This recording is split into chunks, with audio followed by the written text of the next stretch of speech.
پاکستان ایک ایسا ملک ہے جہاں کی قومی زبان یہاں بسنے والی کل آبادی میں سے محض 7% لوگوں کی مادری زبان ہے۔ اگست 1947 میں جب پاکستان کا قیام عمل میں آیا تو بنگلہ ملک کی اکثریتی آبادی کی مادری زبان تھی۔ 2017 کی مردم شماری کے مطابق ملک میں آباد 38% سے زیادہ لوگوں کی مادری زبان پنجابی ہے۔ پھر کیا وجہ ہے کہ اتنے کم لوگوں کی مادری زبان ہونے کے باوجود قیام پاکستان سے اب تک بدستور اردو ہی پاکستان کی قومی زبان ہے؟ بنگالی، پنجابی یا دوسری علاقائی زبانوں میں قومی زبان بننے کی اہلیت کیوں نہ پیدا ہو سکی؟ سنسکرت، پراکرت، پالی، مراٹھی، بنگالی، تیلگو، ملیالم، کناڈا سمیت دیگر زبانیں برصغیر کی سرزمین پر صدیوں سے بولی جا رہی ہیں۔ 7ویں اور 8ویں صدی میں جب مسلمان عرب تاجروں کی برصغیر میں آمد کا سلسلہ شروع ہوا تو مقامی لوگوں نے ان تاجروں کو ایک نئی زبان عربی میں بات چیت کرتے سنا۔ اس طرح کئی نئی زبانیں بھی مسلمانوں کے ساتھ برصغیر میں آ گئیں۔ بعد میں افغانستان، ترکی، عرب اور ایران سے آنے والے مسلمانوں نے برصغیر کی حکومت اپنے ہاتھوں میں لی تو انہوں نے اپنی زبانوں کو یہاں رواج دیا۔ حکمرانوں کی نسبت سے یوں ان زبانوں کو درباری زبانوں کا درجہ بھی ملا۔ اسی دور میں مقامی لوگ ایک نئی زبان بولنا شروع ہوئے جسے آج ہم ہندوستانی زبان کا نام دے سکتے ہیں۔ یہی زبان آگے چل کر ہندی اور اردو میں تقسیم ہوئی۔ ہندوستانی زبان سلاطین دہلی سے مغلوں کا زمانہ آتے آتے عوامی زبان بن چکی تھی۔ اگرچہ درباری زبان کا درجہ فارسی کو حاصل تھا مگر ملک کے مختلف حصوں سے تعلق رکھنے والے لوگ باہمی کاروباری اور دیگر معاملات نمٹانے کے لیے اسی ہندوستانی زبان کا استعمال کرتے تھے۔ 1928 میں موتی لال نہرو نے اپنی رپورٹ میں قومی زبان کے حوالے سے اعلان کیا کہ آزاد ہندوستان کی زبان ہندوستانی ہوگی اور اس کے 2 رسم الخط ہوں گے، دیوناگری اور فارسی۔ علاقائی زبانوں کو صوبے خود پروموٹ کریں گے۔ 1936 میں یہی بات کانگریس نے باقاعدہ قرارداد پیش کر کے کہہ دی۔ آزادی کا وقت قریب آیا تو مسلمان بھی ہندوؤں کی زبان نہیں بولنا چاہتے تھے اور انہوں نے ہندوستانی زبان میں عربی، فارسی اور ترکی زبانوں کے الفاظ شامل کر کے اسے زیادہ سے زیادہ مخصوص بنانے کی پالیسی اختیار کی، جبکہ ہندوؤں نے اس میں سنسکرت کے الفاظ گونج کر اسے اپنی زبان بنانے کا عمل جاری رکھا۔ اسی تناظر میں آل انڈیا مسلم لیگ نے جب برصغیر میں رہنے والے مسلمانوں کے سیاسی حقوق کی جدوجہد کا آغاز کیا تو انہوں نے اسی ہندوستانی زبان کو ابلاغ کا ذریعہ بنایا۔ جب پاکستان بنا تو یہاں کی آبادی میں محض 7% لوگ ایسے تھے جن کی مادری زبان اردو تھی، جبکہ بنگالی اور پنجابی 2 علاقائی یا صوبائی زبانیں آبادی کے بڑے حصوں کی زبانیں تھیں۔ اس کے باوجود بانی پاکستان قائد اعظم محمد علی جناح نے اردو زبان کو ہی پاکستان کی قومی زبان بنانے پر اصرار کیا۔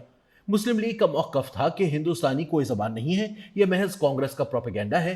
ہندوؤں کی زبان ہندی ہے جبکہ مسلمانوں کی زبان اردو ہے۔ پاکستان بنا تو نئی قوم کی شناخت میں ایک تو اسلام آ گیا اور پھر اردو زبان۔ جب ہم ہندوستان سے الگ ہوئے تو ہم نے اپنی الگ شناخت بنانے کے لیے کچھ علامتوں کو اپنے لیے مخصوص کرنا شروع کر دیا۔ اردو زبان بھی انہی علامتوں میں سے ایک تھی جس نے پاکستانی قوم کو ہندوستانی قوم سے الگ شناخت دینے کی کوشش کی۔ اس کے علاوہ ریاست جب نوکریاں دیتی ہے تو اس بات کو بھی دیکھتی ہے کہ مناسب امیدوار وہ ہے جو اردو زبان کو سمجھتا ہو۔ خاص طور پر فوج کی ملازمت کے لیے اردو زبان سے واقفیت ضروری سمجھی جاتی ہے۔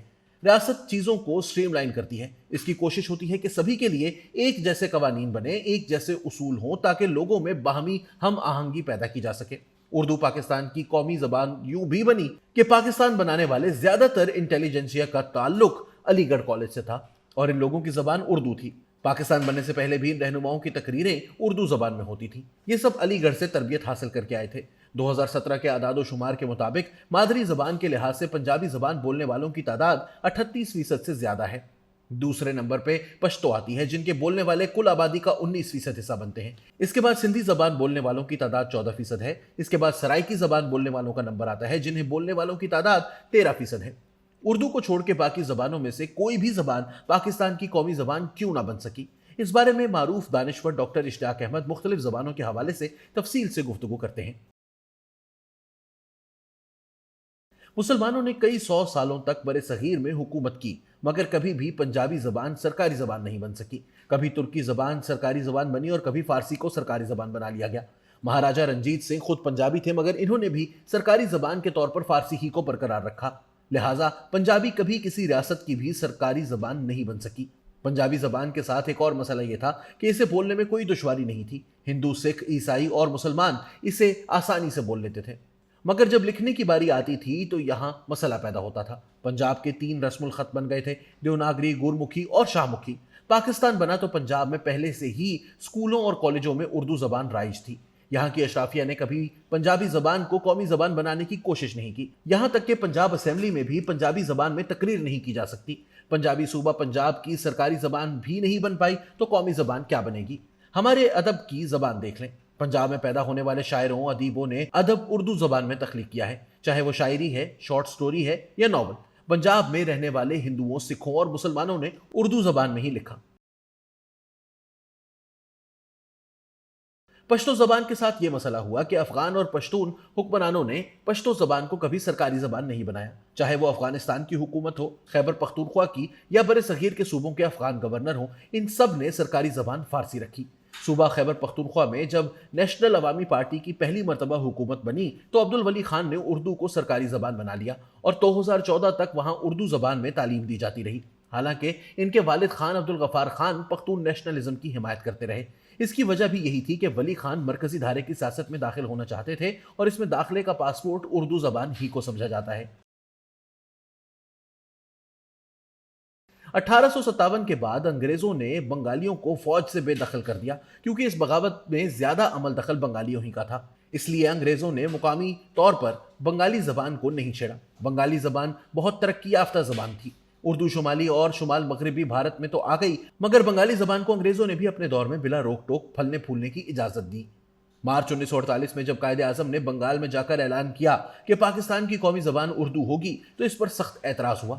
یہیں سے بنگالی نیشنلزم کا جذبہ ابھرنے لگا اور بنگالی زبان کو نظر انداز کرنے کا نتیجہ بالآخر بنگلہ دیش کے قیام کی صورت میں نکلا۔ جس طرح بنگالی زبان ایک ترقی یافتہ زبان تھی، اسی طرح سندھی زبان بھی ترقی یافتہ زبان تھی۔ سر چارلز نیپیر کی سندھ پر حکمرانی سے پہلے کچھ ادوار میں سندھ میں سرکاری زبان سندھی تھی، مگر بعد میں انگریز دور میں جو یہاں پہ افسر تعینات ہوئے وہ اردو اداروں کے پڑھے لکھے تھے۔ سندھی مسلمانوں نے کوئی اسکول کالج نہیں کھولے، یہاں زیادہ تر ہندوؤں نے اسکول کالج کھولے۔ سندھی وڈیروں نے عام سندھیوں کو کبھی اسکول میں آنے ہی نہیں دیا۔ سندھیوں نے کبھی سندھی انٹیلیجنسیا کو پروموٹ نہیں کیا۔ ممتاز بھٹو آئے تو پہلی بار عام سندھی کو اسکول کالج میں آنے کا موقع ملا۔ جب یہاں اردو زبان بولنے والے آئے تو چونکہ انہیں یہ برتری حاصل تھی کہ انہوں نے مغل حکمرانوں کے ساتھ کام کر رکھا تھا، تو اس لیے آہستہ آہستہ وہ کراچی اور سندھ کے دیگر شہروں میں با اختیار ہوتے گئے۔ اس کی وجہ یہی تھی کہ مقامی سندھیوں نے کبھی سندھی انٹیلیجنسیا تیار ہی نہیں کی، جس کی وجہ سے اردو بولنے والوں کو مقامی طور پر کسی قسم کا مقابلہ درپیش ہی نہیں ہوا۔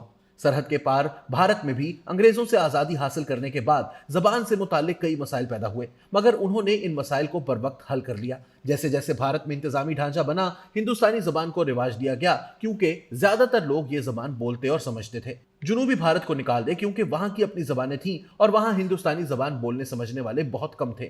آزادی ملی تو جواہر لال نہرو ہندوستانی زبان کو قومی زبان بنانا چاہتے تھے، مگر انہیں ہندو نیشنلسٹ کی طرف سے اس بنیاد پر مخالفت کا سامنا کرنا پڑا کہ ہماری زبان پاکستان سے مختلف ہونی چاہیے، ورنہ الگ ہونے کا جواز کیا رہ جاتا ہے۔ اس لیے انہوں نے ہندی کو قومی زبان بنایا جس میں سنسکرت کے الفاظ شامل ہیں، مگر حقیقت یہ ہے کہ جسے وہ ہندی زبان کہہ رہے ہیں وہ اردو ہی ہے۔ بالی ووڈ کی زبان کہنے کو ہندی ہے مگر وہ ہے اردو ہی، کیونکہ یہ عام فہم زبان تھی۔ اس کے علاوہ زبان سے متعلق اور مسئلے بھی وہاں پیدا ہوئے۔ بھارت میں چونکہ جمہوریت مضبوط ہوتی گئی، اس لیے انہوں نے زبان کا مسئلہ قانون سازی سے حل کر لیا۔ شمالی انڈیا اور جنوبی انڈیا کے مابین بھی زبان کا مسئلہ پیدا ہوا، جس کو انہوں نے ایسے حل کیا کہ جنوبی انڈیا میں 4 زبانوں کو سرکاری زبانوں کی حیثیت دے دی گئی: تمل، تیلگو، ملیالم اور کناڈا زبان۔ اس طرح جب سب کو اپنی اپنی زبان مل گئی تو شمالی اور جنوبی انڈیا کے مابین یہ تنازع ختم ہو گیا۔ اس کے بعد بھارتی پنجاب میں زبان کا مسئلہ پیدا ہوا۔ ہریانہ میں زیادہ تر ایسے لوگ تھے جو ہندوستانی زبان بولنے والے تھے، جبکہ باقی پنجاب میں پنجابی زبان بولی جاتی تھی۔ اسی بنیاد پہ پھر پنجاب کی تقسیم عمل میں آئی اور ہریانہ الگ سے صوبہ بنا۔ بھارت میں انہوں نے اس مسئلے کو بھی حل کر لیا۔ اب وہاں ایک الگ پنجابی صوبہ ہے جہاں پنجابیوں کی اکثریت ہے اور وہاں کی زبان بھی پنجابی ہے۔ پاکستان میں زبان کا مسئلہ اس لیے بھی بہتر طور پہ حل نہ کیا جا سکا کہ نہ ہی یہاں جمہوریت قائم ہو سکی اور نہ ہی زبانوں کی بنیاد پہ یہاں کے صوبوں کو دوبارہ سے منظم کیا جا سکا۔ ماہرین کا خیال ہے کہ اگر پاکستان بھی بھارت کی طرح ایک سے زیادہ زبانوں کو قومی زبانوں کا درجہ دے دیتا تو شاید آج پاکستان بطور ایک وفاق کے مضبوط تر ہوتا، کمزور نہیں۔